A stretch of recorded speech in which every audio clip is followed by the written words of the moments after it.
Danny Panzello reporting for TruthSquad.tv. I'm here outside of Wilkes-Barre, Pennsylvania at a FEMA staging area where about 100 FEMA trailers are sitting unused in this lot. I'm here with Tony Antonello, a local activist and journalist who first broke the story about a month ago. Tony, what did the FEMA representatives tell you when you interviewed them about why these trailers are sitting here unused? Well, what I did, Danny, was I came here the one night and I couldn't get anywhere because the security guard wasn't able to answer any questions. I guess they were instructed not to tell anybody anything about anything. So I came back the next day and I was escorted inside where I talked to two people who were representing DHS and FEMA, and they told me that there was about 70 trailers and they're here from the flood that we had last September, and that they're in the process of being refurbished. Most people from this area know that we had a very large flood here last year, and we ended up putting about almost 300 families in these temporary housing units. The people that move out typically return the units, and the units are staged here at Sunshine Market. We either sell those units, or in some situations we can refurnish the units, clean and refurbish the units, right, and use them again if necessary. So the units that you see remaining here are units that have been returned and would require cleaning and refurbishing. We have right now probably between 60 and 70 units that would have to be cleaned and refurbished. We could probably turn a unit around within 2 weeks. Now, the other point I want to make is we are exploring a variety of housing options for New York City, and temporary housing units are not very conducive for use in a major city because, you know, you need some space. We're going on just about a month after the storm. We just had the anniversary in New York City of the 1 month anniversary of the storm. And there are many people on Staten Island and in the Rockaways that have been displaced, and they are out of their homes. They cannot return to their homes. A lot of those buildings have been condemned.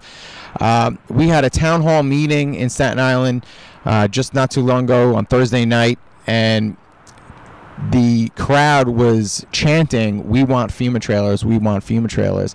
It was quite a scene. So here we have FEMA sitting on 70 plus trailers that could be used, but instead they're just sitting in a parking lot. How long did they say it takes to refurbish and put the trailers back into action? Well, what they told me was on average, and he kind of said it like, you know, he was proud of it. He said, you know, we could turn them over in about 2 weeks, and he said that varies on how much they've been used. He said obviously if families were in them longer, then, you know, there's more wear and tear. He said, but some come back new, and he could turn them over even quicker than that. The other guy that was with him, you know, wanted to really stress the fact that they're not mobile homes. You can't just, you know, roll them into somewhere and let people move in. He said they're kind of like portable houses. You still need to hook up the electricity and the water, so I wanted to make that fact clear. But yeah, he said they could turn them over in 2 weeks, and yeah, that was pretty much that, or under. Being that you say that the trailers can be turned over in 2 weeks, how long ago was it that you broke this story? I'm pretty sure it was about a month ago. It wasn't long after the storm, maybe a week and a half, so probably close to a month now. Definitely over the 2 week time period that he said that, you know, they could be turned over in. And have you seen any mobilization? Are any of these homes being taken out of here? I personally haven't. The ones right behind us here look to be in the same spot. When we pulled in, the ones in the other staging area look to be moved around a little bit, but they still all look to be here, if not more.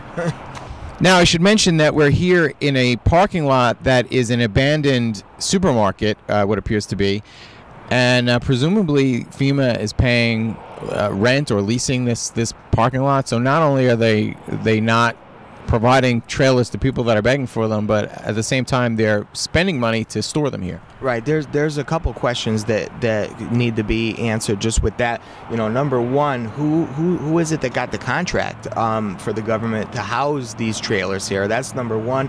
Number two, you know, why are they sitting on them? When I was in there, there are people that are in there that looks like they're doing a Monday through Friday 9 to 5 job in there. I've seen at least 6 people.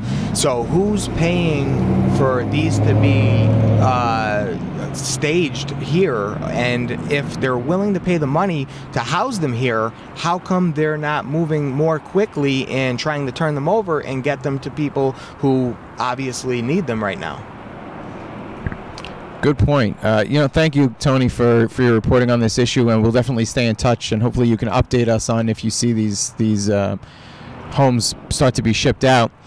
And thank you for watching TruthSquad.tv. We will definitely keep you informed on this story, as it is near and dear to my heart, being a Staten Islander.